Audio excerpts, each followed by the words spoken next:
back. This is the recap show. This is the third recap show in Jacksonville we're doing in 8 days. This is part of the Loudmouth MMA Podcast Network. The one thing we like to say about the recap show is we challenge anybody to find a more in-depth recap show, and especially as we've done this brand new, rebranding of the recap show with me moving from the co-host chair to the main host chair, bringing in a special guest every week. We had 2 crazy in-depth recaps, and as we close off the time of UFC in Jacksonville, I expect us to have another one. My name is Keith Shillan. I should have said that right from the start. I am a writer for SureDog, for Cage Side Press, and I'm also the executive producer here at Loudmouth MMA. And my special guest is a guy that, if you've been listening to Loudmouth MMA, you should know him. He's one of the best writers. I say this all the time. His writing skills is fantastic. His debating skills on the old Between the Links sucks. And he was usually my, I don't know what should I say. He was my Anthony Hernandez and Kevin Holland. But he is a writer for Fansided, for the MMA Power Hour, and of course he's here at the Loudmouth MMA Podcast Network, where he juggles many shows. He is also, I don't know if you know this, I think he might even break this news now, but I think he works for ESPN now, because I saw his name on ESPN, and they were showing the ticker of all the famous people tweeting, and this guy was there. So, ladies and gentlemen, it is the newest member of ESPN MMA team, Davidson Baker. Am I right? Are you with ESPN now? Man, I mean, it would be a dream come true, but I guess that's like your 15 minutes of like MMA Twitter fandom that you go through when you get one of those tweets kind of selected. And I got to own up to it too. I mean, Jay Petrie from over at SureDog actually told me that tweet was wrong. That tweet was actually incorrect. What? I don't remember exactly what did you tweet? I tweeted. It was actually something I heard from our good friend Mike Heck, who was talking to Aljamain on the MMA fighting preview show. And he had mentioned, that's why I gave Mike like that little bit of credit at the end, like as if I was citing my source, because he said on the podcast, and I thought was really interesting, Anders and Walt Harris were going to be fighting on the same card together for the first time since 2012. And so I looked that up and like tried to cross check the dates, and I was just like, yeah. And then Jay came out of nowhere and was actually like, but check again. Check little date in August in 2013. And I was like, oh, yeah. Jay's a nerd. Let's just get, who cares? Jason, the whole point is the two teammates were fighting together. It was not a good night for either one of them, as they both end up losing. And we are talking about UFC on ESPN 8. It's also called UFC Fight Night Jacksonville. Some people are calling it UFC Fight Night Jacksonville 2. Of course, it could be UFC Fight Night Overeem versus Harris. We really got to figure out what these names are. There was 11 fights. They went down at the Vistar Memorial Arena in Jacksonville, Florida. It was a empty house for the third time, unless Greg Hardy's buddy got in again to the audience. I used that joke 3 times now this week. The commentators was Brendan Fitzgerald, Michael Bisping, and Paul Felder. Megan O'Leary was backstage doing interviews. I'll get to the bonuses first. The performance bonus of the night. The 2 bonus winners was Courtney Casey and Miguel Baeza. Was 2 people fighting on the prelims came home with the performance bonus. And the fight that kicked off the main card got fight of the night, Song Yadong and Marlon Chito Vera. So let's talk about it. Main event. Alistair Overeem got a second round TKO win over Walt Harris. Both these guys headed into this competition with interest. I shouldn't say interesting. That's a terrible word. But the headline for Alistair Overeem was that he was actually turning 40 years old the very next day. That depending, I guess he was an early morning baby. Depending on if this fight went really deep in the rounds, he acted when it meant past midnight, and maybe he would have even been 40 years older, they were saying. And Walt Harris, obviously the story of Walt Harris, it was plastered over at ESPN this week. I think most MMA fans would know the situation. Walt Harris was fighting for the first time since the horrific kidnapping and murder of his stepdaughter, Anaya Blanchard. These two guys were scheduled to fight 3 different times. The first time was back in, I believe it was December, but Walt had to pull out of that fight due to what was going on with his stepdaughter. He was actually replaced by Jairzinho Rosenstruck, who ended up getting the 5th round TKO with seconds left against Alistair Overeem. The 2 was rescheduled for April. The coronavirus pandemic made they get rescheduled. And finally, they got to get put on this card. So, Davidson, Walt Harris came out to a blazing start, rocked Alistair Overeem with a combination. Overeem went down. He started laying some ground and pound. There were several moments where the referee could have jumped in. And actually, I thought there was times that if the referee jumped in and justified it, it would have been a good stoppage. But Overeem, I think the referee showed that he did the right thing because Overeem recovered, eventually scrambled to his feet. Walt Harris, I think, made the mistake of throwing a front kick, got him off balance. Once Overeem got on top, Overeem showed his veteran savvy skills. I am talking and rambling because I didn't write down a question. So let me ask this question. Was this win more on Walt Harris making a mistake, or was this win more of Alistair Overeem showing his veteran chops that he can capitalize on someone's mistake? Obviously there are factors that play in from both sides of that teeter-totter that kind of attribute to the overall result. But overall, if you're going to ask me to pick one and which one, in my opinion, was more applicable to Alistair winning, it has to be, if someone makes a mistake and you're gonna capitalize off of it, that's exactly what you have to do. And if Alistair didn't do that, then he wouldn't have been the winner on Saturday night. And so I think that was more important as far as the overall result of the bout. Alistair, the kickoff where he actually has that little opening to get back up was so key. It was so key for him because, like you said, using his veteran savvy and the types of skills that you accumulate having been in this sport for as long as he has, it just really showed. And Walt, while yes, did make a couple of little tiny technical mistakes that could have maybe kept him in that type of dominant position over Alistair, you got to give credit to Overeem too for being able to have the wherewithal and to not panic too after he'd been hurt and finished in a similar fashion so many times previously in his career. Yeah, I see one criticism that I've seen a lot of Walt Harris, and I shouldn't say criticism. There was not many people criticizing based on the situation, but one thing I've been hearing is that he got over anxious trying to go in for the kill, that actually caused him to slow down, to basically punch himself out, which is what we saw, which definitely was the case. He definitely punched himself out. That said, and this is a 2-part question for you, I've always felt this way. When you have a guy hurt, like he had Alistair Overeem, it is really easy for stay at home and saying, no, you should have, picked your shots more, you should have picked your shots and not gone all guns blazing. But the window is so small that you have to take your shot, because then it's always the other argument. If the guy picks his shots and instead of throwing 5 punches and get him out, that he throws 2 and the referee lets go on, now you just missed your opportunity. So so do you believe that it was the right thing? And actually, I said it was going to be a 2-part question. I'm going to save the second question for a second. But do you think it was the right move for Walt Harris to go all berserker like he did? He was throwing bombs. Do you think that was the right move? And I know it's easy, Sunday morning quarterback, Monday morning quarterbacking, and hindsight 2020. Obviously, it wasn't the right move, but was that his best avenue of winning, of trying to get him out that quickly, or should he have stepped back, maybe let him back up or something like that?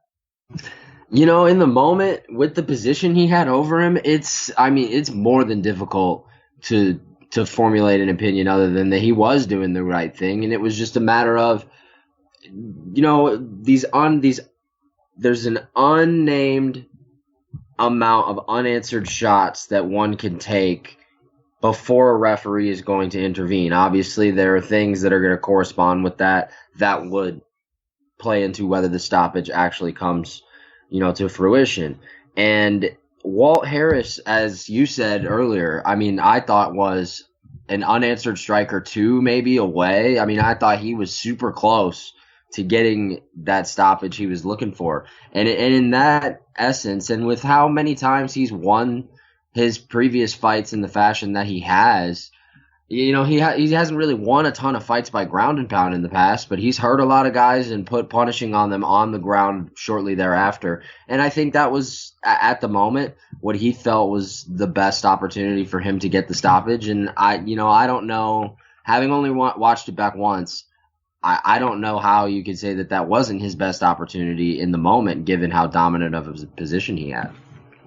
Yeah, I agree. I mean, when you have a chance to take him out, and not just that he was landing shots, but the shots that he was landing on the ground were clean. It wasn't like Overeem got back into his guard and he was punching through the guard. Like, Overeem was hurt, and Walt was landing good shots. And like I said, I actually thought Overeem, if you I rewatched it today, I felt like he went limp a couple times. Like, he got like a couple of these flash knockouts, and almost like, he hit him once, and then his second punch would almost wake Overeem back up, and I thought I saw it one or two times. And then even when Overeem got back on his feet and Walt was pressing in, he was staggering. At one point, he went to get up, and Walt caught him again, and he staggered back, like almost like when you see a catcher, like in that catcher's position, they kind of like they fall back sometimes from reaching for a ball too high.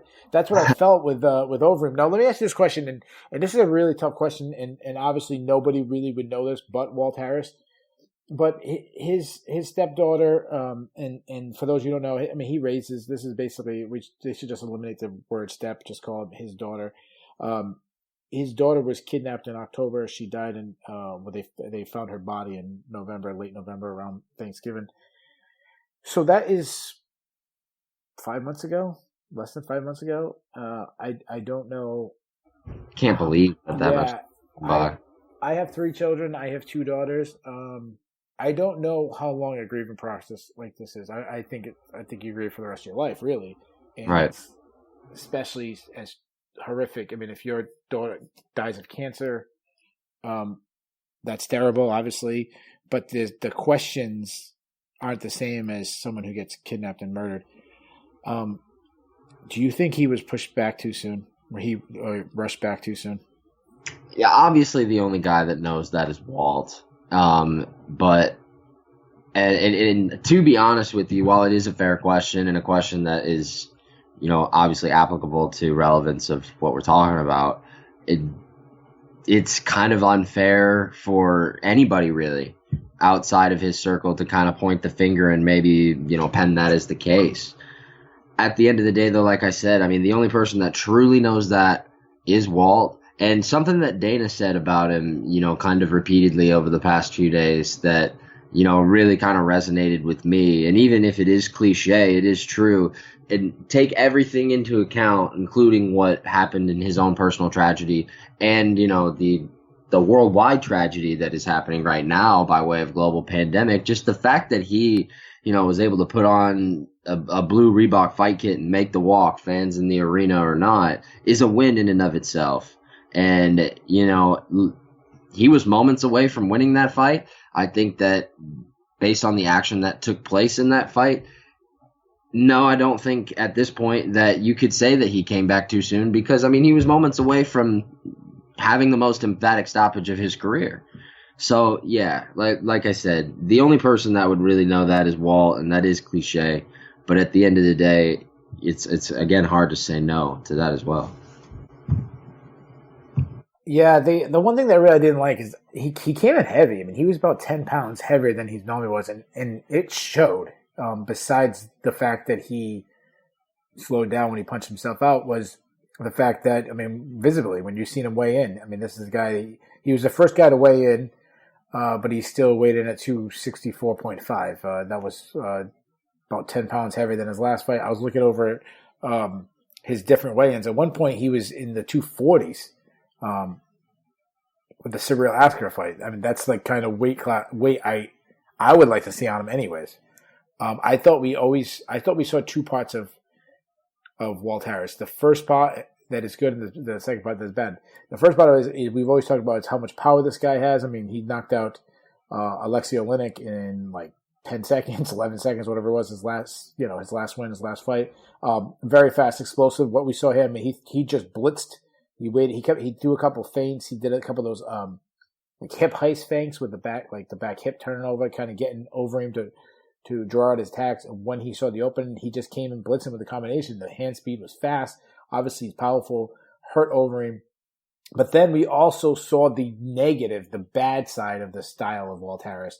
And it was the cardio and the ground game. I mean, he hasn't been challenged on the ground, but when he has, and it's always been against the high level. I mean, in Walt Harris's career, he's faced two, what we would call, in my opinion, the upper echelon, the legends, former champion Fabricio Verdum and now Alistair Overeem. And both of them won the fight on the ground. Now, the Fabricio Verdum was years ago. It was also a fight that he took. I think the event was starting at 7:00 or the first prelim, and it was announced at 6:45. Or actually, I think the broadcast actually started maybe when they announced. Up that day, he was expecting to fight Mark Godbeer, and then he was told he was fighting one of the greatest Brazilian Jiu-Jitsu heavyweights of all time. It's a little bit different. Yeah, not one of the greatest Brazilian Jiu-Jitsu heavyweights ever, and regardless of weight class. I mean, Fabricio Verdum. So I'm going to give him a pass on that, obviously. Totally. I still don't think even a full camp would have mattered, especially at that time in his career. But on a day's notice, though. But the narrative is still there. Twice now he's had losses in this. He's kind of had a. By the way, we got to back up. Walt Harris has had a resurgence, and when he first came in, he was a very low-level heavyweight has really grown into his skills, and it's actually been. There's been a couple fighters like this recently. I was just talking. Me and Marcel were talking about it. Anthony Smith, the guy who was in the main event on Wednesday, was a guy that kind of came in as a low-level UFC fighter that has far exceeded expectations. We were talking about Drew Dober. Drew Dober is the guy that when he first came on the scene in the UFC, he was nothing special. Now he's a top-ranked guy, and Walt Harris was the same thing. But the thing is how far can this guy go if he doesn't fix these issues? You know, it's funny you mentioned that was a conversation that was a topic of conversation that was brought up in one of my circles late last night. And the answer that I gave specifically, you know, in heavyweight, it's a little bit different of a dynamic than it normally is, with obvious reasoning behind that. I mean, these are the largest men fighting in one of the most dangerous sports that pack the most power in the world. So with that being said, yes, obviously, the ground acumen is important. The positional awareness is important. Everything is just as important at flyweight as it would be at heavyweight. However, there is an undeniable fact, just based on the sheer size of humans, that heavyweights put more power behind their punches. And with that being said, Walt will have a little bit better of an opportunity to make that climb if his ground game does not begin to pick up. I'm not as much of a boo-booer on him about the cardio as everybody else kind of is. We've seen him go 15 minutes in the past with Andrei Arlovsky, you know, et cetera, et cetera. But, man, if he doesn't begin to tighten those screws up, like, considerably, even at heavyweight or not, it's hard for me to see him kind of ascend past like that number 5 to 7 range. And he'd kind of just have that unfortunate reality of getting stuck in neutral, right where you don't want to, like in between like 7 and 10. Yeah, we're going to get off of Harris in a second. I know we're kind of burying the lead right here as we've been talking about Walt Harris and not talking about Alistair Overeem, who ended up winning the match. But two things I want to point out. I've been saying this for years. I bet me and you are usually on the same page. I bet you agree with me. I've been saying for years that Alistair Overeem's ground game is drastically underrated, and that it actually might be the strength of his game is his ground game, not his striking.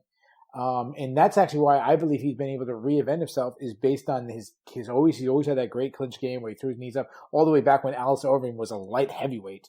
But also this ground game that gets overlooked.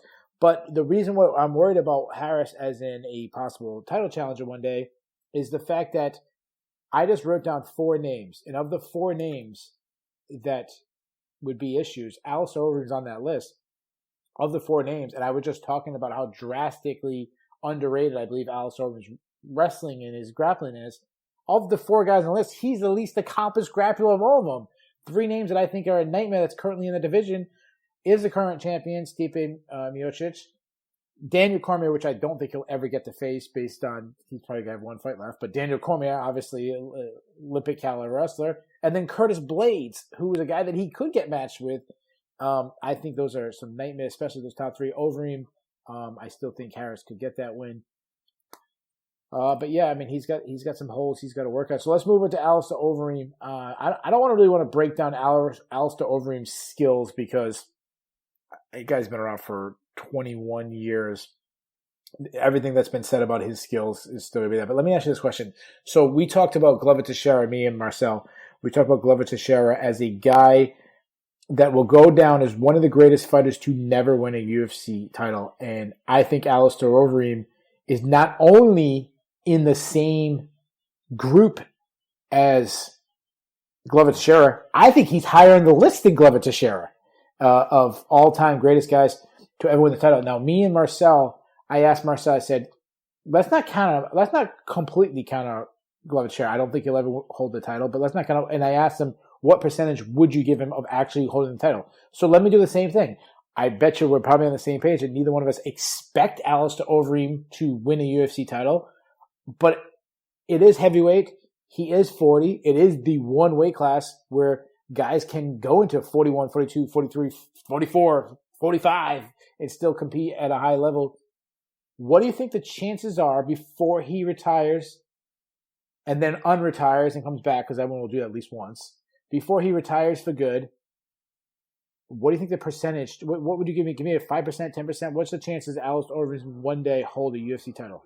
Man, first of all, it is a higher chance than Glover capturing the belt at 205. I think agree. I think that's unquestionable. I agree. Yeah. Geez, it's tough to say, and it is a good question. It's got to be obviously low. I'll give you mine. I'm going with 10%. Yeah, I was gonna say maybe even 5. Just the nature and the rigor that comes behind, like, going through the trials and tribulations that we are all more than aware of to make a run at a UFC title is something, you know, John Anik calls it the hardest road to glory in all of sports. I think if there is one that would hard press you more than that, you might have to show it to me. And you know, Overeem at this point, he's just kind of hovered around heavyweight contention for a while and has been doing so for the past few years, and I kind of expect to see him kind of stay in that holding pattern a little bit more going forward. He is that one little lapse against Jairzinho away, though, from being right back on a 4-fight win streak. If he gets that last couple seconds, most people thought he was winning. If he got that win against Jairzinho Rozenstruik, that he could be right in the mix. I mean, obviously, Stipe Miocic is holding up the division right now, if we're being honest. He's holding up the division. You have Daniel Cormier, who's holding out for possibly his retirement fight in the trilogy. You have Francis Ngannou, who's 4 knockouts in a row in under a minute, or just over. I think one of the fights went just over a minute, the Junior Dos Santos. But still, I know his last 4 fights, he's averaged 40 seconds to knock out, and it was Cain Velasquez, Jairzinho Rozenstruik, Junior Dos Santos, and I forgot who the 4th person was, but I mean, it's all killers. There's a long road in front of him, so we're going to have to see Alistair Overeem in another fight. So let's matchmake. Before we move on, let's matchmake real quick. If Davidson gets hired by the UFC, he quits his ESPN job, he goes over to the UFC instead, becomes a matchmaker, and they say, Alistair Overeem is going to fight who, Davidson, you pick. Who are you picking? I might be picking Derek Lewis. That's the exact name I had. That's the exact name.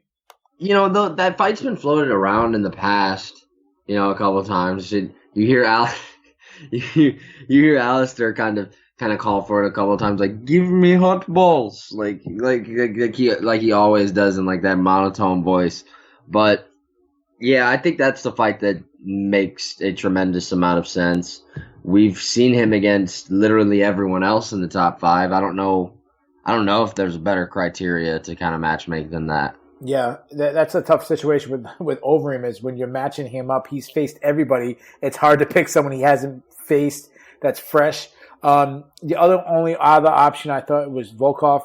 I think Volkov would be an option, but I actually like the Derek Lewis, and especially if I'm Overeem, I really want the Derek Lewis one because one, he's still obviously Derek Lewis has to win over Volkov. He's a bigger name than Volkov, and honestly, I think it's a better stylistic matchup. Well, obviously, he has to avoid the crazy power of Derek Lewis and Michael Bisping kept pushing this narrative about Alistair Overeem's chin being saved. I don't know. I think it's a little early. I think it's like when we've done that like five different times with Andre Arlovski. Just because the guy doesn't get knocked out doesn't mean his chin is fixed. Dana even said super heavyweight chin. I was like, hold on a second, man. No. I mean, I seen him almost get knocked out in like a minute, so let's not go crazy. But also, if he can avoid the power of Derek Lewis, he has such an advantage on the ground. I would pick Overeem in that matchup. So that's the fight I would be pushed for. No, let's do this real quick. How about I'll give you my matchup for Walt Harris, and I didn't ask you to come up with a matchup, but if you want, you can. I would have liked. Now I know Walt Harris was scheduled to face Alistair Overeem before the whole tragedy happened. I would have liked to see Walt Harris in almost a warm up fight. Almost a fight to get him a win. A fight that you could sell, you could put as a co-main event. This is a sad moment. You could still do the ESPN. You could, but give him the win. I would have liked him against like Shamil Abdurrahimov. I know he's out, but so like that. I didn't come up with the name, but someone that level, maybe a Todd Duffy or somebody that Walt Harris would have starched, and we would have had this great moment. I didn't. Now, obviously, if he beat Alistair Overeem, everything I'm saying right now would be pointless, and he almost did. I just felt like you really should have got him a win. Do the Mark Guard, get Mark Gardbear out from retirement and bare knuckle boxing to get Aaron back that DQ because it was Gardbear that he got the DQ, right? Yeah, like get him that win, like give him a win. So Walt Harris's next fight, give him a win. Don't put him against someone he might lose to. Give him a win. But they don't do that enough. They do this in boxing. They don't do that in MMA. They don't give guys win. I mean, that's like the UFC thing. They always say, when Dana White did that when Greg Hardy, who was the guy that Greg Hardy beat, and he's almost like the guy was scared of him. But Dana White's, huh? The first guy? Yeah, what was his name? The guy that was not Alan Crawford. No, not Alan Crawford. The next guy, the guy that that Greg Hardy beat. Smolyak. Yeah, Smolyak. and remember Dana White was like, we don't make matches like that. All the organizations do, kind of like hitting that Bellator a little bit. They didn't watch the film. But like, I agree they don't do it all the time, but every once in a while. Like I was saying to Ben Duffy on the last recap, he was saying like he wanted to see Bryce Mitchell against a top 15 guy, and I'm like, no, like I'm like, who's the worst grappler in the division? That's what I want Bryce Mitchell to win, so he can get a second twister, and then just keep working his way up, just going like, all right, who's the second to last grappler? Then just like let's see how many like twister submission wins we can get Bryce Mitchell. So that's how I feel about Walt Harris. Like, let's get him a win. Do you have a name? Who would you like to match him with? As of right now, Abdurrahimov would have been a good one. I know he's out. I was just going down the rankings. He's from last I saw, he's going to be next sacrificial lamb to Cyril Gahn. So God rest his soul. But then outside of that, Walt Harris for me, I think realistically looking forward, a fight that there's two avenues that I think make sense. One, give him the winner of Blagoy Ivanov and Augusto Sakai. I think Walt Harris and Augusto Sakai particularly is a dynamite stylistic matchup, is particularly on the feet. When you have brute force and strength against someone with like the technical prowess that Sakai has. Or what you could do, it would be kind of ambitious for them to do this for Walt after the fact. And once again, like we said, he was moments away from finishing Overeem, and that deserves some credit. There's another top 10 heavyweight that throws heavy power that is also coming off a recent loss, and I think Yair Zinho. Oh, no. and Walt Harris is something that they'll at least explore. I don't find that likely. I don't think that maybe might necessarily be the smartest thing to do. I really don't. But I think they'd be remiss to at least not have the conversation. All right, I'm gonna throw another name out to you that I think would make sense because I'm still going off the get him a win. You're going with let's get him a tough matchup. I'm going the opposite. I'm going now. So I'm going with let's give him a easy win. Yeah. I want a guy who's a big name, who's an easy win, who could fit like a perfect co-main event matchup, and you could still trick like the casual fan thinking it's a real matchup. Yeah. Walt Harris versus Andre Arlovski. Make that fight. Yeah, but they already fought. Walt Harris and Andre, did they? They fought at UFC 232, and Walt Harris was overturned. No contest. All right, even better. Yeah. We'll run it back then. Then let him get a win. Even better. Then now you have a backstory on it. Yeah. Speaking of controversy, this is the portion we're going to get to the rest of the card. There's going to be 3 or 4 controversial fights. A very controversial, heated on Twitter was the matchup between Claudia Gadelha and Angela Hill. Very close fight. I scored at 29-28 for Angela Hill. Though I was this one, I thought of all the fights on the card, the person who won. Actually, no. See, there was 3 really debated one. I actually thought they only got one correct, but of the 2, I thought they got wrong. I thought this one was a lot closer. I could see the argument for Claudia Gadelha. Gadelha looked fantastic early. Really battered Angela Hill in the first round with a takedown. Some top control, knee on belly, some really good work. But in the second round, she was unable to get her takedowns. Angela Hill was starting to pick her apart from range. And I was talking to our buddy Colin Crandall, MMA Power Hour. Make sure you guys check out this show. Davidson writes for them, covers a lot of the stuff. But I was saying to him heading into the third round that it was a bigger round for Claudia Gadelha because I felt like she was fighting for her career heading into the third round. Now, this is a girl that was, remember when she almost knocked out Joanna Jędrzejczyk in that rematch? A lot of people believe she should have won the first fight. Second fight, she almost knocked out Joanna Jędrzejczyk right in the very beginning of the fight. Almost was a UFC champion, and now she has gone on this, I shouldn't say historic decline, but there's been huge concerns. She's moved her camp around. She's done all these things. But I thought she dug deep. I thought she put herself in a position to win.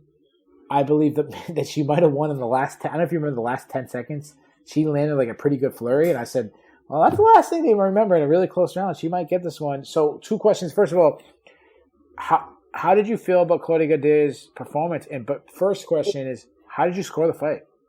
29-28 for Claudia. But at the end of the day, of the decisions that were questionable on the card, and I think there's only 3 of them. In my opinion, I think there's only 3 of them. I thought this was the closest one as well. I had Claudia in that first round, man. I mean, she came out looking as good as I've seen her in a long time. You could tell that, especially when she got on the ground, you could tell that she had just recently gotten into a camp like, Mark Henry and Ricardo Almeida have. And she, coming into this week and coming into this fight was, very optimistic and very, forthcoming about her change in this camp and what it's done to kind of help her. And at the end of the day, she won the striking and she won the grappling in that first round, and I thought she looked tremendous. But in round 3, and that was the equalizer round after obviously being knocked down in round 2, it just kind of began to see the wheels not fall off, but it start to wobble a little bit, maybe sound squeaky.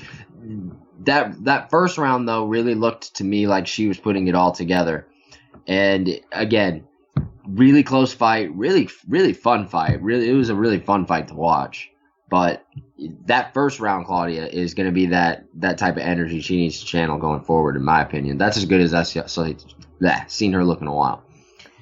Yeah, I agree. It was a really good fight, really fun fight. The big difference, and I still gave it to Angela Hill, but I think she missed some opportunities. I felt like she didn't go out and take that third round, where Gadelha, even though she was the more tired fighter, she was digging deep. She was going to a place that Angela Hill wasn't. Angela was kind of cruising. A lot of things she was doing. And I still think even while she was cruising, I thought she landed more shots. But it always looks bad when you're the one backing up, and Claudia Gadelha was one who was pressing forward. And that's always hard to win on the scorecards when you're the one backing up. And the other thing is, this was her chance because Claudia Gadelha's wrestling was now eliminated. She didn't have the gas tank. So you're getting your this is where you're like, all right, it's a kickboxing match. You probably have the long range kickboxing advantage, and to not go out and to let her, even though she was tired, I think Gadelha was probably throwing just as many strikes as Hill. And I thought she actually had a little more snap to it. It was really close. Like I said, I still gave it to Hill. But yeah. So let's talk about Claudia Gadelha real quick. And what happened to her? Like, I feel like her gas tank is gone. Like, she was done by early in the second round. Her gas tank was gone. I mean, is this full panic right now? If you're a Claudia Gadelha fan, are you like, she's done? You'll never see her in like a top of a pay-per-view type card, like co-main event, main event, like. No, I mean, I'm not panicking after seeing that first round. I'm, like I said, I thought that was as good as she's looked in a while. And I think that if you are in her corner and are, kind of vestedly interested in Claudia Gadelha's career, or a fan per se, I think you would have to be worried potentially about the whole. Everybody talks about how talented fighters can be, but nobody talks about the process of how intricate and important it is to put things all together. And I mean the whole shebang. Like, from the mental aspect of it to picking your coaches, picking where you train, picking your training regimen. It's a huge cycle that involves a lot more active participation than just yourself. And it seems to me like Claudia is taking the steps necessary in order to help her own career in that regard.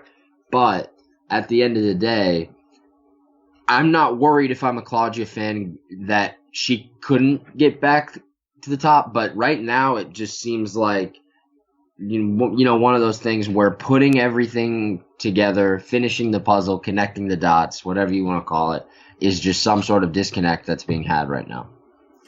Well, I'm in full panic if I'm a Gadelha fan, because I've always believed that gas tank is a skill set. A lot of people think it's gas tank as simply as, just run a little bit more, diet better, go to the gym more.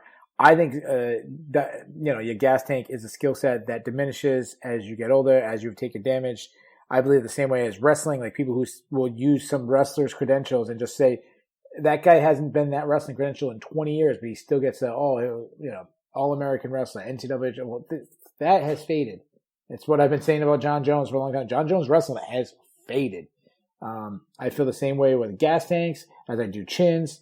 And right now I see Claudia Gadelha's gas tank is a huge negative. And being that it's women's MMA, there's hardly ever finishes. Now, she is, of the women, especially the low weight class, she is one of the people who gets finishes. But generally speaking, women's MMA will go to the distance a lot more than men's. And I think that's a very bad look for her. Real quick on Angela Hill, she wants to do this whole Donald Cerrone fighting as much of it all the time. She's a popular fighter. She wants to fight in 2 weeks. Listen, if they can get her on the card, I'm game. I'd watch her again. You're on mute. Yeah, I realized that after I said, candidly, why not? I mean, why wouldn't you? There's opportunity in everything that's handed out to you for the opportunity for the chance to grab. And, that was really her MO the past few months, taking tough fights, going around the world. That one fight against Lukumbi was like, where was that? That was in South Korea. That was, short notice. I'm down for it. She's, how I feel about this division, and I think we all kind of synonymously agree that this division is the best that women's MMA as a collective has seen thus far in the era of women's MMA being a thing. And, Angela is one of those fighters in that division that, I tend to enjoy to watch, not over everybody else, but, higher than a lot of more of the other girls. She's fun, fast, and I think she'll be back. Before we move on, I just want to say MMA Decisions. If you're not familiar with MMA Decisions, that's a website that gathers media members' scorecards, and so it kind of helps disseminate controversy. Of the people taken, 17 scorecards were submitted, including mine. 13 of the 17 scorecards had it for Angela Hill. I still don't believe it was a robbery by any means like that. I don't even want to throw that word out there, but seems like the public was on the loser's side. Speaking of which, I should have counted this up. Make sure it's 17 again. 1,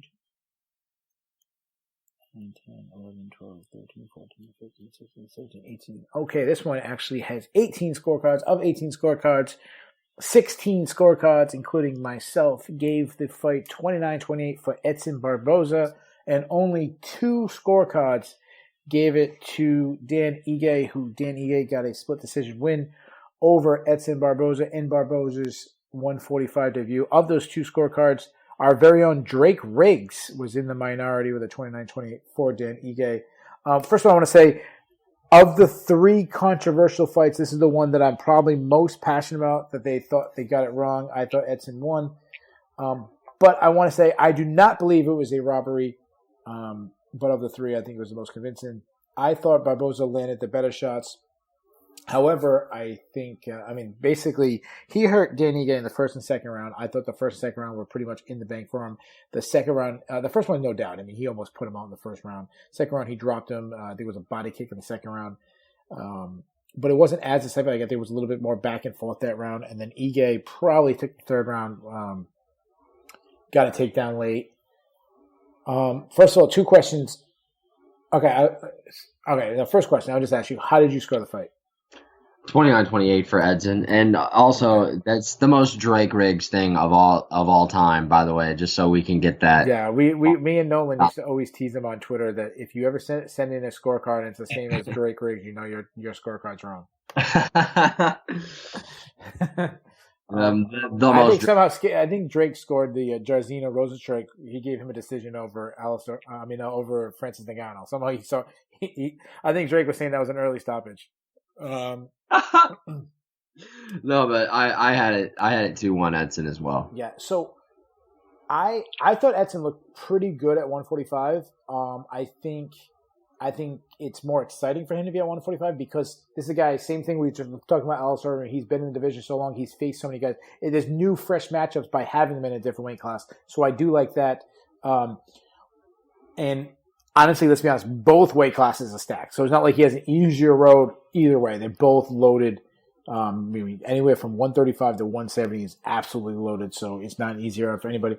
But I don't think he threw enough kicks. Like I thought he landed a couple kicks. Ige responded to him early, and then he didn't throw them, and especially not body kicks. Like this is one of Edson's best weapons, his kicks to the body. When he did target the body, he actually curled Ige over. I don't think it was even though I thought he won the fight, I don't think it was a good strategy by him. I think he kind of played into Ige's game a little bit. Am I wrong? No, I think you're hitting the head on the nail. Actually, I think, and I still think he won. I still think he won. No, the body kicks in particular is where that nail is aforementioned being hit. I agree 100%. The leg kicks were effective for him, but where are those kicks to the body? Like that is what has won him so many fights before. Even in the Felder fight, he was pumping out those bad boys big time, like chop, chop, chop. Let alone the Dan Hooker fight. That's how he won the damn fight. Yeah. You know? I mean, he threw a lot of kicks in this fight. I just think he could have kicked more. And I just hope he doesn't go that Jose Aldo route, where Jose Aldo was probably the best kicker in MMA. He's on the Mount Rushmore for kicks, and then suddenly Jose Aldo never throws kicks anymore. I don't want Edson Barboza to turn into that.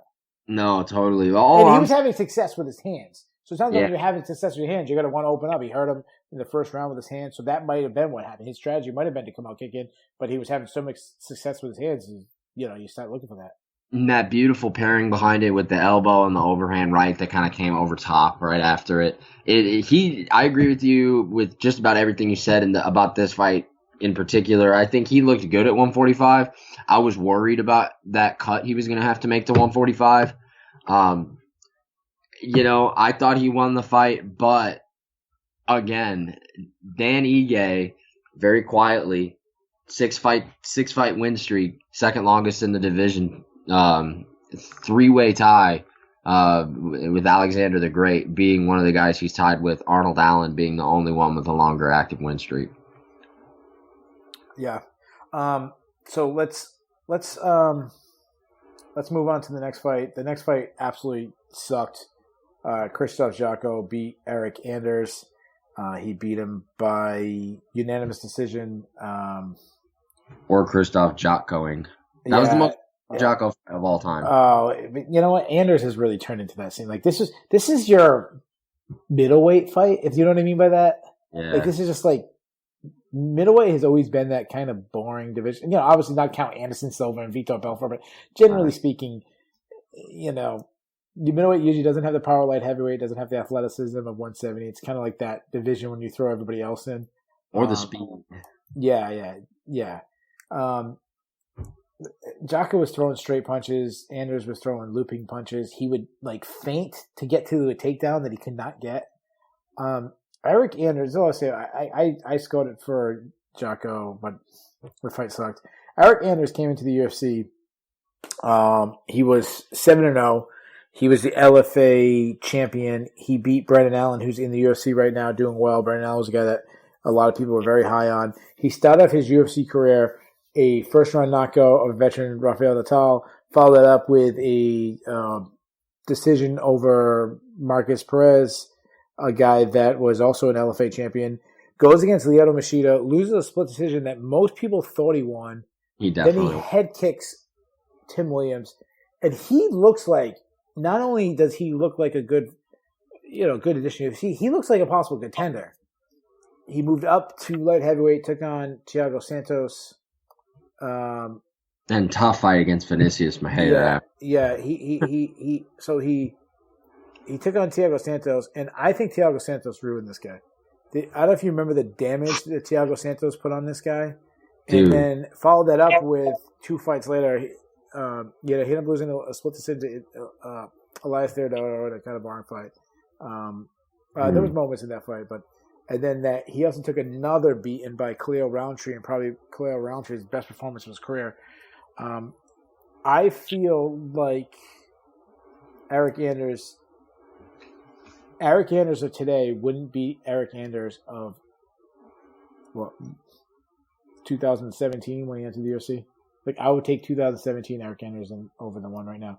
I feel like he is slow now. I feel like he's lost a lot of his explosion. I don't know. Early on, he just not look good anymore. Early on, when he was hitting dudes, like you know as well as anyone, there's those guys that melt people, like the Francises of the world, and there's other like guys that are illustrious in how they go about knocking out their opponent that aren't like, the Francises of the world, but also when they hit other people, you can sense just by watching the reaction of the guy's face that, oh God, this dude hits like a truck. You don't get that kind of feeling from Eric Anders anymore. And yeah, it's tough to kind of point the finger as to where that kind of derailment maybe began. And there's still possibly plenty of time for him to re-jolt that. But you said Santos maybe potentially ruined the guy. I don't think that's, an unfair assessment.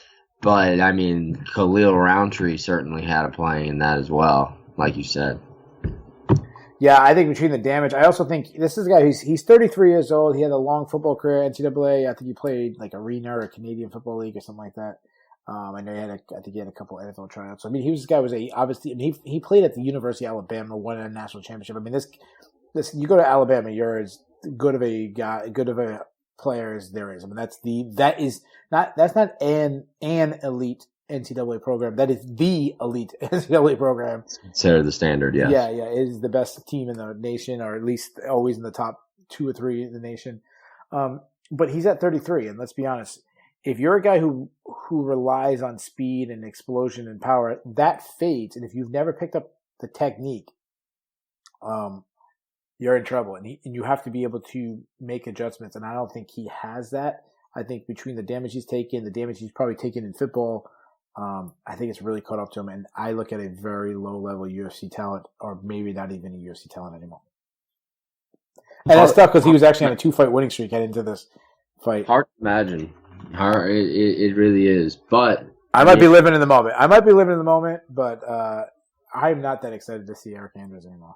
No, I don't think you're living in the moment. I think that it's kind of taken a while for people to maybe not give up, but start to look at things maybe the way that you and I are. But if it's not happening now, again though, like I said, most Krzysztof Jotko fight of all time was And Jotko, what we talked about, like being blab middleweight.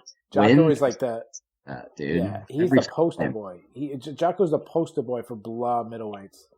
But we spent way too much time on this fight. This was by far the worst fight of the card.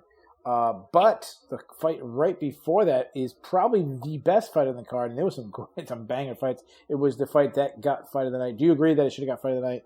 No. No? Which one would you have given to?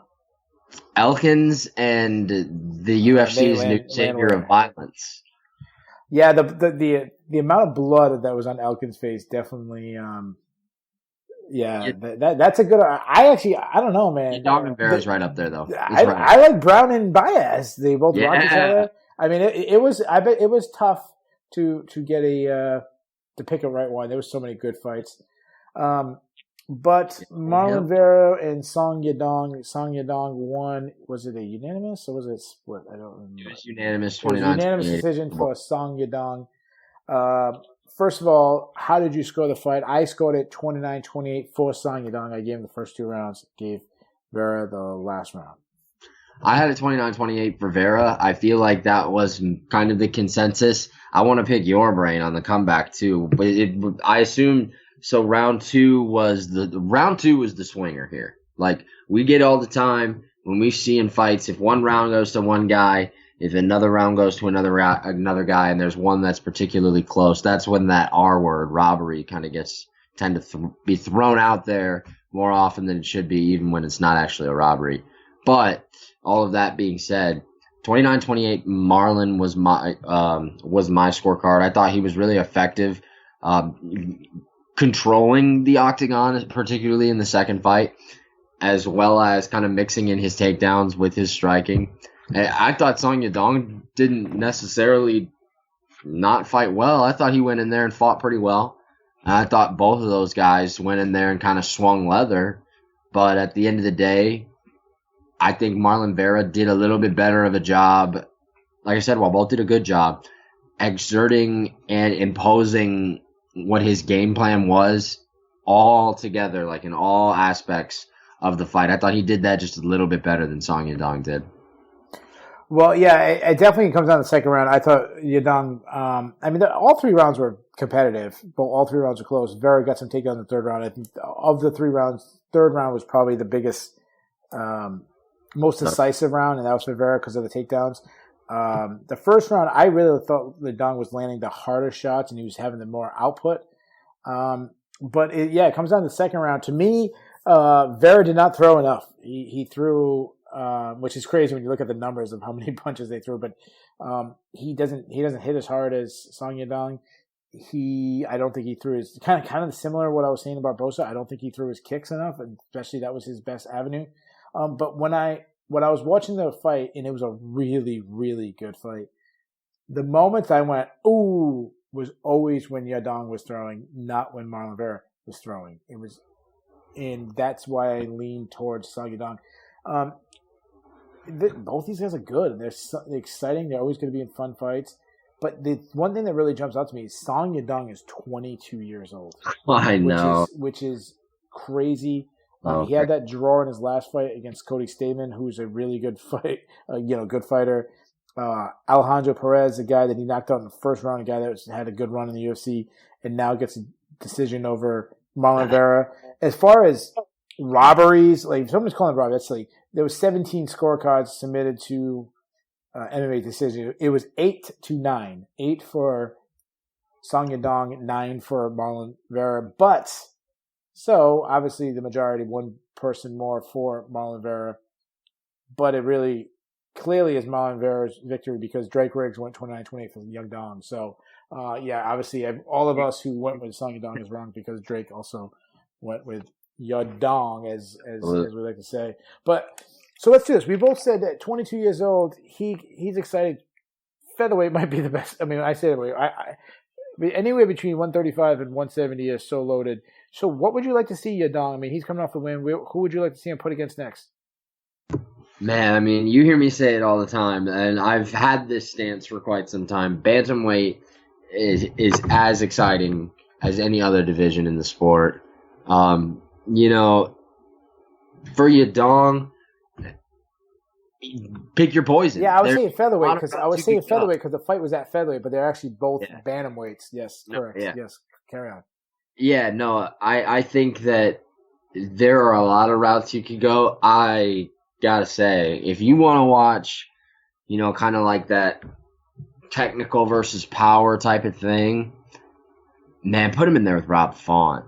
That's a fight that I would love to see at 135 pounds. Put him in there with Rob Font. Maybe put him in there. Someone comes out on the wrong end, maybe a little bit more so devastating than expected of a Sun Tzu and Garbrandt. Maybe throw him in there with whoever loses that. Maybe give him a chance to crack the top 10. 22 years old, though. And, was the youngest fighter on the roster for, I believe, his first 3 UFC outings, which I believe the third one wasn't a stoppage, but 3 of his first 4 outings were stoppages.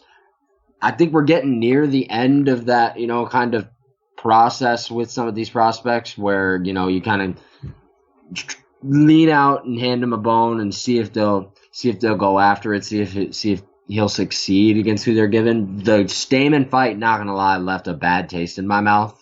But at the end of the day, I think he learned from it and can come back better, or did definitely come back better against Marlon.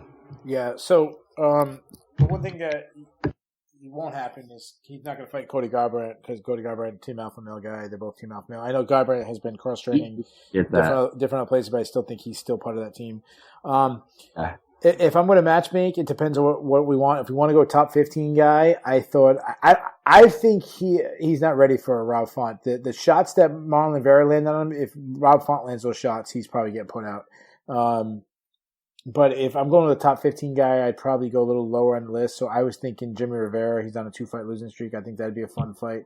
But I actually like someone just outside the top 15. I thought Ricky Simone looked really good against Ray Borg this week. I think he obviously has that wrestling element that Cody Stamen was able to challenge him. So that's the fight I would like to see, him and Ricky Simone. We got to move on to the prelims. We're going to go through the prelims a lot quicker than we went through the main card. And if you guys remember, we don't do all the fun stuff at the end. I kind of been mixing them in if you haven't caught it. But a really fun, crazy back-and-forth fight. Matt, the Immortal Brown, going against Miguel Baeza. Baeza undefeated, come off the Contender Series. And Matt Brown backed up Miguel Baeza, and Miguel was picking him apart. And then Matt Brown just pressing forward. Baeza got next to the cage. Terrible strategy to be basically back against the cage, and Brown, against Matt Brown. Yeah. And Matt Brown hit him with a good shot, almost knocked him out. He recovered. He started landing those famous, over the top elbows. But Baeza was able to recover, created some space, started throwing clean 1-2 combinations right down the pipe, which Matt Brown had no answer for it. He came out in the second round. He almost knocked out Brown a couple times. Brown survived. He came out in the second round, 18 seconds in, and he starches Matt Brown, puts him out. First thing I just want to say this. I really don't want to focus on Matt Brown because we know where he is at this. He's an older guy. He's a guy who's in his second retirement stand. He retired, came back. He looks good, though. I don't think he looked good. I think he looked good. Good. I don't think he looked good at all. I thought he looked good for 5 seconds thing. I'd like to see Matt Brown just stay retired. He's fun, he's actionable, but he's good again. These are straight. He had no answer for straight punches right down the pipe. He had no answer. He looks slow, and I think it's going to be a continued he's not going to get faster by the next fight. He's going to be slower, and his chin's not going to get better. It's going to get worse. And yeah, I don't want to see Matt Brown continually get knocked out. That's where I think he's going to be. But obviously, you disagree. But how about Baeza? This guy's undefeated. One thing that stood out to me, and I saw this in the interviews, he said, and Michael Bisping, they talked about it, even in his interview afterwards, that this guy lacks self-confidence, which is a major red flag. Like, even when he was talking about Matt Brown, he was shocked that he got matched against Matt Brown. You got a guy like, think about other guys in a similar situation, undefeated guys coming up with contender series, like a Sean O'Malley is oozing with confidence, and that carries over. Not to make this big of a jump, but when guys are young in their career that have confidence, obviously you don't want to go the cockiness where you're overlooking someone, but like it seemed like Anthony Hernandez did, but you want to believe that you've arrived. Conor McGregor, I mean, he was a guy who was oozing with confidence. Miguel Baeza, he looks like he has the physical skills to me to be a contender, but the brain it's almost like I'd rather have a guy that was solid in the brain than the skills than the other way around, because you can develop both of them, but the brain is a really, really big aspect. So how do you, I know I'm a guy who does a lot, obviously tons of tape study, contender series, you do the same. How do you feel about Baeza as a prospect? Man, I mean, this dude, let's be very clear. You are of the belief, much like many other people at this great network, that 170 pounds in the UFC is pound for pound, tat for tat, the best division in the UFC, which is a completely comprehensive and understandable take. Let me jump in for a sec. One thing I want to say about why I talk about it is not always the talent. I think it's something that has to do with the stories, the marketability. I mean, you got Jorge Masvidal, you got Conor McGregor, you got Colby Covington. It's also some of the marketability is in that too. Carry on with your point. Sorry. I think that's absolutely correct. And I'm not saying that I'm going to stand here and blow the horn for it not to be. My stance is 155 with 170 close behind it, but I digress. 170 pounds is as Shark Tank-like as any division in the sport. But, man, make no mistake about it. If that mental attrition side of things does check out and that red flag does eventually get waved, because it is a red flag, no doubt about it, talking about, lacking self-confidence when you go into a sanctioned cage fight, that's not something that you want going on. Regardless, though, this dude's got the chops to be a problem in this division for sure. The way that he works his combinations and continues to hammer with leg kicks. I think his leg kicks are an incredibly underrated aspect of his game, because everybody wants to just talk power. I thought I learned a lot about him in this fight too, facing adversity. He was absolutely rocked by Matt Brown early on in the fight, in a position where, like you said, that's the last position you want to be in, going against Matt Brown, back against the fence, knowing that those elbows are coming. I thought I learned quite a bit about Miguel Baeza in this fight in the best way possible. And contendership, at least when you scratch the surface with this guy, seems to be on the horizon soon. All right, talking about contender series, we have Anthony Hernandez, who came up the contender series, and Kevin Holland. Kevin Holland, we threw around the name robbery. That's something that people are throwing around this card, robbery. There was one robbery on this card. It was the fact that Kevin Holland did not get a performance bonus. That, to me, is absolutely insane. I thought he was the most no-brainer. He took out Anthony Hernandez in almost a flawless victory at minute 39. He ran through him so much, there's nothing to really dissect. He came out very fast fought, was landing everything he had a crushing knee to the body, crushing body punches, looked great, probably the best one of his career. I love his sense. I love Kevin Holland's dry sense of humor. I thought he nailed not only the fight, but the post-fight interview was perfect. He's talking about going down to welterweight. I don't care if he goes down to welterweight or middleweight. Middleweight's a little easier. Welterweight, he'll obviously have a little bit more size. I want to see him fight regardless. Best win of his career. What do you got to say about it? Definitely best win of his career. And, that you get these for some reason, LFA middleweight success translates into the UFC call-up almost instantly, as we've seen just about every guy that's held that belt end up getting called up there. Anthony Hernandez, rather, no different. Best win of Kevin Holland's career in the UFC for sure. He did stop Jeff Neal on the regional scene, which, looking back at it and in hindsight now is as impressive a hindsight win as one could possibly have at welterweight, especially with both of them coming up from Texas. But the size will be so important for him if he does drop down to welterweight. I'd be down to see him drop to welterweight. If he stays to middleweight, fine. But at the end of the day, yeah, easily most impressive win of his UFC career. Yeah, I think he could do well. I think it's an argument either way. Middleweight's a little easy division, speed advantage, but I think he'll do well.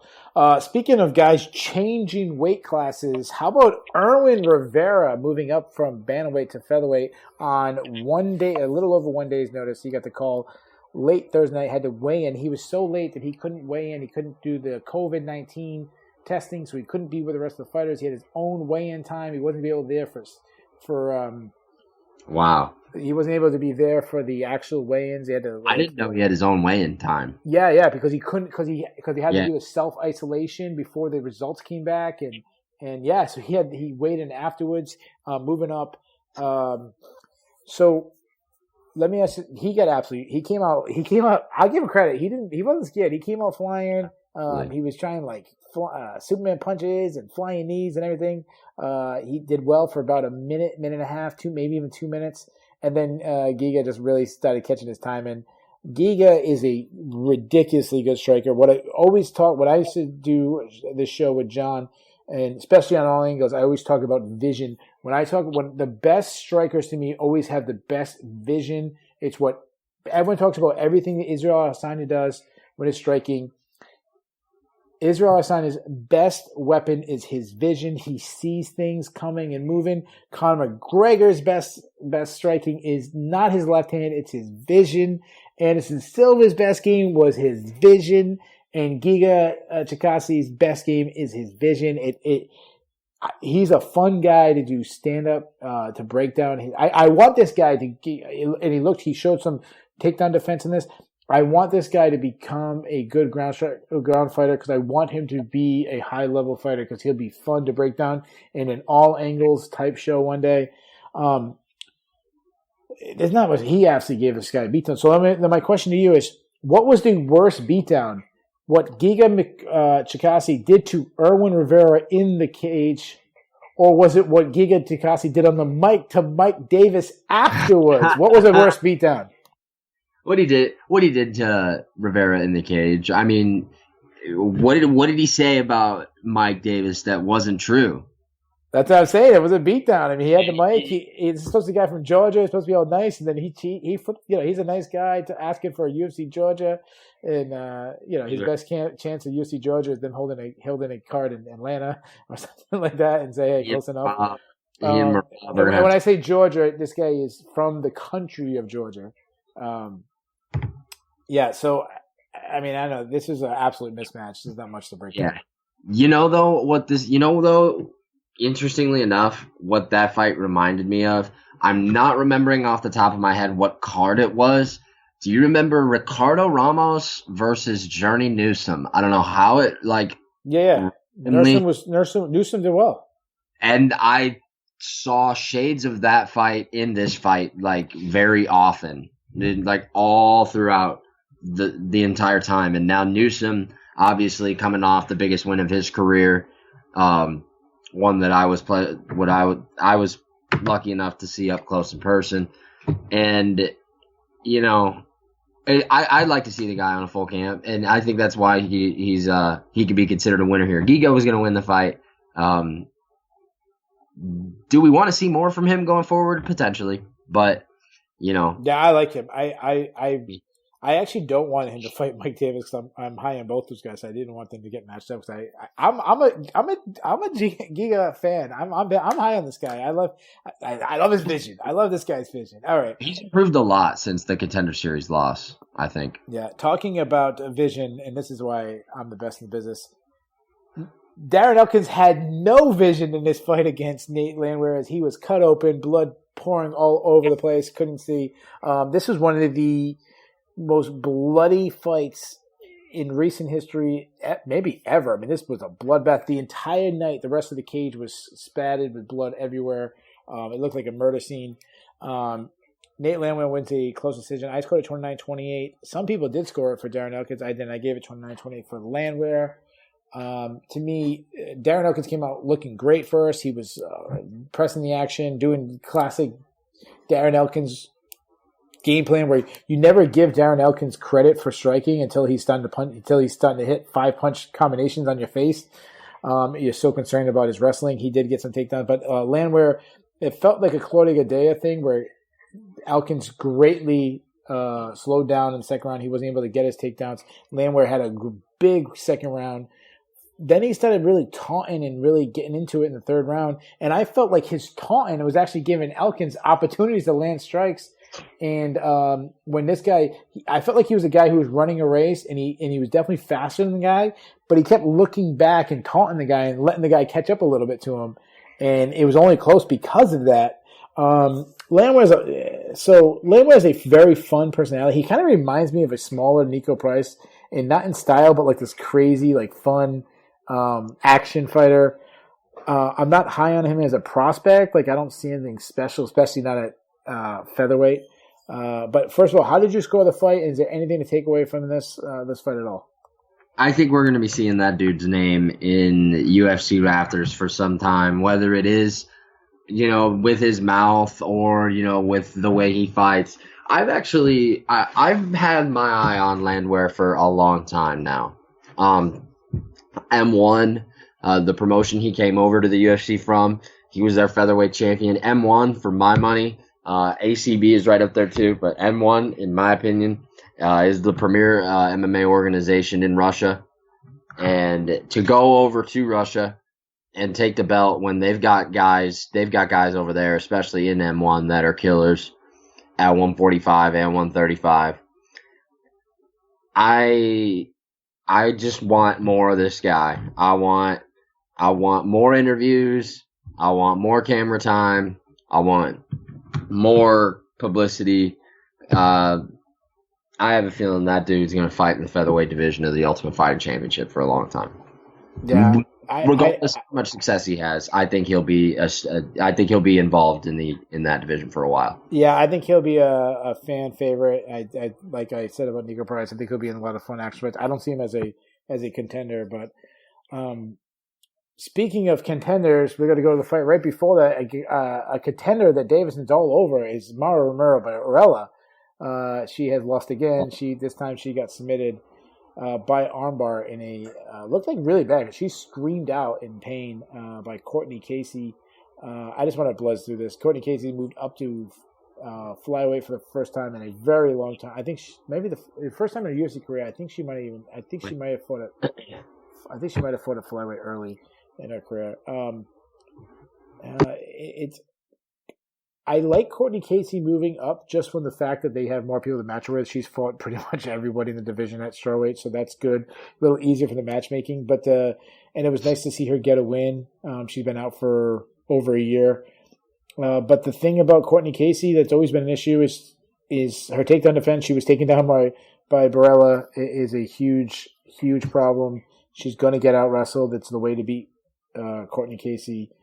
And as far as Barella, I don't know if have I done a chopping block yet this week. I can't remember if I did. I know I didn't do a chopping block for UFC 249. There was nobody on my chopping block. On it. I don't remember if anybody was on my chopping block for the Wednesday card. Maybe, maybe not. But there is definitely someone on the chopping block. I'm sorry for the Italian woman, but it is time to cut Mara Romero Barella. She is not a UFC level fighter. I think she's like, I don't know, 1-4 or something like that in the UFC. So I say goodbye. What's your thoughts on this fight? Lauren Murphy, very nice girl, but she got knocked out by Lauren There Murphy. you go. Like, Got submitted by Courtney Casey. yeah. I mean, I personally am of the impression that Courtney Casey's move to 125 is a move that was for this fight, unless she has another short notice opportunity going forward. From what I understand, she's going back down to 115. So she said in an interview that she'll do both weight classes. She don't care. Yeah, depending But on. remember, she had to get down to the hoop for this one. She almost didn't make the weight. She had to strip down naked for the hoop. Was it short notice though? Well, I mean, it was short notice as I think everybody on the card was short notice. Kind of Yeah, thing. pretty much. So she did a couple weeks, but she was, she still needed the hoop, moving up a weight class. Nice armbar. I mean, other than that, yeah. The funny thing is when Michael Bisping was saying that she was going for the armbar, that she wasn't going to get it, and then it was funny. Michael Bisping was saying like it's so hard to get an armbar from the guard, and then she gets it, and then he was saying like, I told you she was looking for the armbar. It's like you were just saying a minute ago she was wasting her time. Anyways, Courtney Casey gets a win, and the very first prelim of the night, 2 Dana White Contender Series prospects. Dontel Mays, who has the record for most Contender Series appearances, he has dropped to 0-2 in the UFC as Rodrigo Nascimento remains undefeated and submits Dontel Mays. Mays, I thought, looked terrible. When he was striking, he kept like ducking his head down. Yeah, I noticed that. And Nascimento, I mean, Dontel Mays has a terrible ground game. He like gave up his back. I don't know what he was thinking. He gave up his back to try to scramble. And Nascimento, he's well rounded. Like I'm not like I don't see a guy who's going to be, fighting for the title. But I could see this guy sneak in the top 15, like bottom end. Like he's well rounded. He's got he's big. He's not a small heavyweight. He's a bigger heavyweight. He's a little wild on the feet.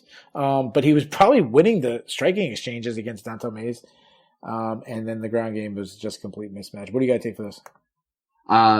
Again, lot of echoing from me here. I think low end top 15 could be this guy's potential. Maybe middle of the top 15, his ceiling. Well rounded, it appears, for sure. Obviously, we're gonna have to see him be a little battle tested going forward. But I thought his striking looked better than I thought it was going to be. Thought it was going to. I thought he paired the entire body of work as far as his craft is concerned well together. The submissions are going to be his bread and butter forever.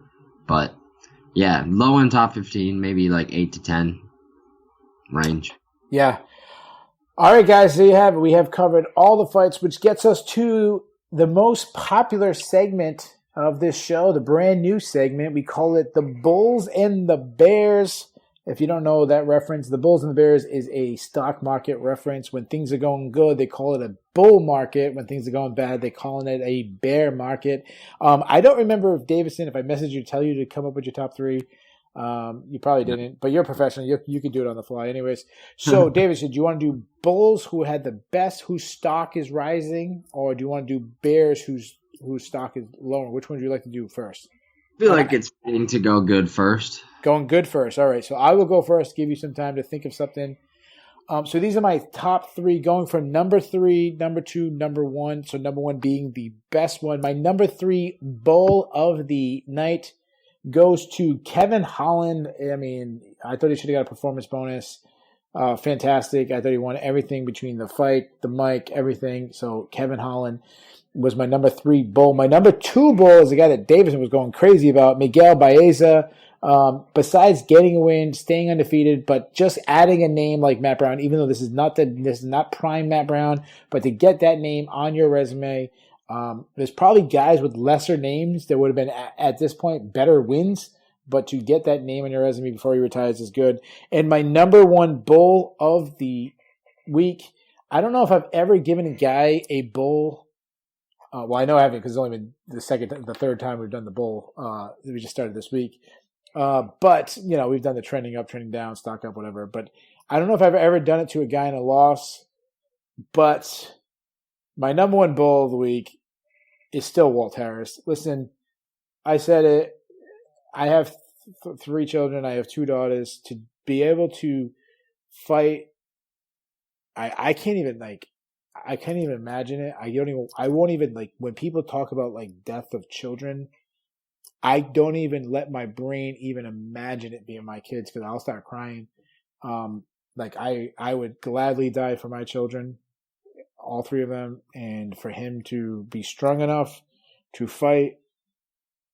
I don't know how he did it. So to me, regardless of the outcome of the fight, he still was the big winner of the night. Do you want me to do my Bears or do you want to do your Bulls? I'll go ahead and run off. All right, let's hear yours. For Bears. Go from 3-2 to 1. Oh no, you're doing this is the Bulls. This is good. 3-2-1. Yep, and for the record, I was going to wait to see. I had a feeling that Walt was going to be your number 1, so I was going to wait and see if you did. If you wouldn't have, I would have cleaned up and done that. So without that, I'm going to go a different route. I'm going to go with a guy off a loss, though, for number 3, and it is Erwin Rivera, simply for the reason that, like I said with how I learned about Journey Newsom against Ricardo Ramos, I think this guy potentially earned himself a few fights in the UFC's bantamweight division. Even if he gets smashed for the rest of his life, he's got to be called the UFC veteran. Him and the other guy who did the same thing, Ike Villanueva, 2 guys that probably weren't on the UFC radar, both got themselves under the circumstances, got themselves the UFC. Good choice. Totally. I think that's number 3 for me. Number 2 is Nate Landwehr for reasons that we've already came out and expressed. And, being a fan favorite in this sport does come, with its perks, and I think he's well on his way. Number 1's got to be Miguel Baeza. I think, I maybe give him a little bit more, I wouldn't say credit, but maybe have a little bit more stock put into this win. I had him at number 2, man. I gave him a lot of credit. No, totally. I thought that, obviously Matt Brown is not, prime Matt Brown, but I still think he's doing his thing to a degree. Regardless, though, what a way to kind of announce that, hey, man, I'm coming to 170 pounds. All right, as we know that as the market can be a bull market, it can easily overnight turn into a bear market. This is the stocks that are going down. Do you want to go first or you want me to go first? You can go ahead and take it. All right, so my number 3 stock going down is Mara Romero Barella. I already talked about her record in the UFC. Her record in the UFC is absolutely terrible.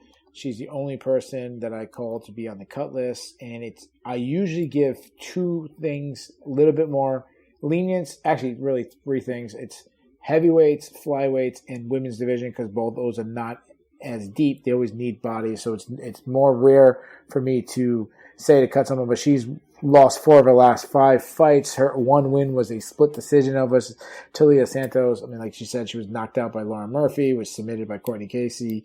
Time to cut her. My number 2 bear of the night is a guy that we were absolutely trashing earlier, Eric Anders. To me, this guy's stock is absolutely plummeting.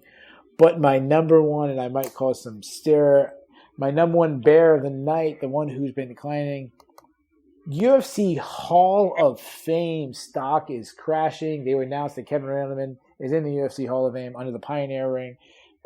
People say, "Oh, Pioneer this," but first of all, they need to get rid of the Pioneer ring. They need to get rid of sections of it because eventually you're going to run out of room in the Pioneer, and you're going to have to put in anybody. You're putting Emmanuel Yarbrough in 10 years from now, but Kevin Randleman was a good fighter, but he won the UFC title against Pete Williams, a vacant title. He had 1 title defense. His record in the UFC was 4-3. His record in Pride was 4-7. He had 4 decent wins in his career. He is not a Hall of Famer. It's something me and John talked about a million times, where I believe eventually everybody gets in the UFC Hall of Fame. I know people are like, dude, what a dick. How are you going to talk about someone who died not being in the Hall of Fame? I understand I sound like I'm being a dick right now. But I'm sorry. I think the UFC stock is falling down. All right, go ahead. Someone's calling you a liar, though. That's true. No, the people don't want to debate it. All right, Davidson, you're up. Who's the 3 bears? You would have to imagine. Is it the same order? Like number 3, it would be like the lowest. Yeah, number 1 is the one who loses the worst. Like this is the worst one. Gotcha. So 3, 2, and then 1 is the biggest. The person whose stock fell the worst. Number 3 for me has got to be Darren Elkins. Again, it was a phenomenal fight, but I believe now that makes it 3 losses in a row, 4 losses in a row. Despite the fact that, look at the guys he's lost to. Volkanovski, Lamas, Ryan Hall, and Landwehr. Not exactly scrubs. No, the Landwehr one's the one that is the worst one of the losses. Of course. But, at the end of the day, he could have really used himself a W there and did not get the desired result. Don't you feel like Darren Elkins has almost turned into a point now where it's not about wins and losses? Like, it might be for him, but for fans, it's just like, if you can beat Darren Elkins, you've arrived, and it's more like we know when Darren Elkins fights, it's going to be a fun action fight. The fun action fight thing, yes, but if you beat Darren Elkins, now you've arrived moniker. I don't know if I'd go that far anymore. Right. I know, like maybe after like the Ryan Hall fight, like potentially just because that was only the second loss, but I don't know if I could confidently say that at this point anymore. And then, I don't know how it isn't Mauro Romero Varela as far as whose stock is, or not. Mauro Romero Varela would be in between there, and Eric Anders' stock, I think, is dropping the worst. I think Eric Anders, we touched on it. Seems like a super good dude. Has always been, very cordial with the media and has always been very gracious for his opportunities to be here and be in this sport, having made the transition. But, something is going to need to change, whether it's in his preparation, his regimen, or mentally, because he's trending downward quickly. Yeah, he's gotten it pretty bad from us. All right, Davidson, last question. Actually, I have 2 questions for you, but what was your overall grade? I'll go first. I'm going to give it a B. It was pretty solid. Like I won't give it what UFC 249 was. I gave that an A. But this was really good. I think the whole week in Jackson was pretty good. Obviously, the negative would be in the Jacare testing positive, but everything else was a slam dunk for the UFC. How'd you score the overall? Give me, letter grade. Don't do Marcel when I say give me a letter grade and go 7. I didn't know Europeans don't do stop it. They don't do report card grades. Not do that. He didn't know that. He's like a 7. Did he really say? He did. And the best thing is you want a letter or a number? And I'm like, a letter. And then he's like 7. And I'm like, what the heck? That's great. All right, I'm only teasing Marcel. In all fairness, English is his second language. Hey, man. Yeah, I think you and I are big fans. I struggle with English. I struggle with English, and that's my first language. Never mind. Right. Yeah. You and I are big Marcel as a person fans, regardless. I know I love it. The best dude. Besides his knowledge of MMA is absolutely insane. But besides, he's such a good dude. He is the man, no doubt about it. But at the end of the day, there is going to need to be a reminder to Davidson in this moment of what the question was, because I forget we were talking about Marcel. What was the grade? B+. B+. All right. So we're in the same range. I'd even maybe contemplate tilting it to an A-. I thought the fights were awesome. Jocko and Anders, the only one left to be desired. I agree. Yep, I would agree. Yeah, you might convince me. I might go A-. It was a very good. It was entertaining. Last question before we get out of here. I always have to get all the guests' questions. Now, we don't know when the next event is. Right now, it is rumored to be May 30th. There is no main event announced. There is a rumored main event. So, based on not having much in front of me, I'm going to have to go off of rumors. So, Davidson, we're not going to hold you to this because it's still 2 weeks away and it's not even finalized. But the rumored main event of a possible event that we don't know if it's going to happen yet is former welterweight champion of the world Tyron Woodley returning to action since the first time since he lost his belt, going against rising red-hot Gilbert Burns. So, Davidson, who are you taking in that fight, Tyron Woodley or Gilbert Burns? Oh, man. Let's make one thing very clear. I love this matchup. I think that this matchup stylistically is incredibly juicy, and there's a lot of layers you can potentially peel back. It is so tempting to take Gilbert here. It really is for me, especially when you're talking about a guy that can maybe not neutralize the wrestling of Tyron Woodley, but can definitely throw that aspect of an elite level MMA ground game. It's particularly with his submission threat. That is going to be something that is in both of their minds. Both of these guys are powerful. I'm going to give Woodley the nod right now. As far as anyone listening to this that might come back and challenge me on that, I might change my mind a week from now. I really might. But as of right now, I'm going to slightly lean towards Woodley. There you have it, guys. He's going with Tyron Woodley, but he can change it by then. I can't give my prediction because I do it on the MMA Takeover show. So when we get close to it, I will give my pick on the MMA Takeover show. But anyways, guys, we have recapped it. As I said in the beginning of the show, we like to say at the end, we challenge anybody to have gone as deep as we did, to cover as many angles as we did. Davidson, tell everyone where they can follow you. At Dave Bake MMA. You can follow a lot of my stuff. Right now, pumping out articles for our friends at MMA Power Hour, Colin Crandall, Adam Rorta, those guys, and Fansided as well. Yeah, as we talk about, I don't know Adam that well. Adam is friendly. I don't know him well, but I know Colin very well. And as I said, that Marcel is the best guy, nicest guy in MMA. Colin Crandall might be the only guy that had to beat. Colin is a super nice dude. Anyways, you can make sure you follow Colin. Check out that stuff. You can follow me. It's at Keith Shillan, my last name, Shillan, at Keith Shillan MMA on Twitter. And guys, that was it. We did 11 fights. They're all recapped. Like I said, I don't know when the recap will be back, but I definitely will be recapping with a special guest for the next one when it comes out. And guys, thanks for listening.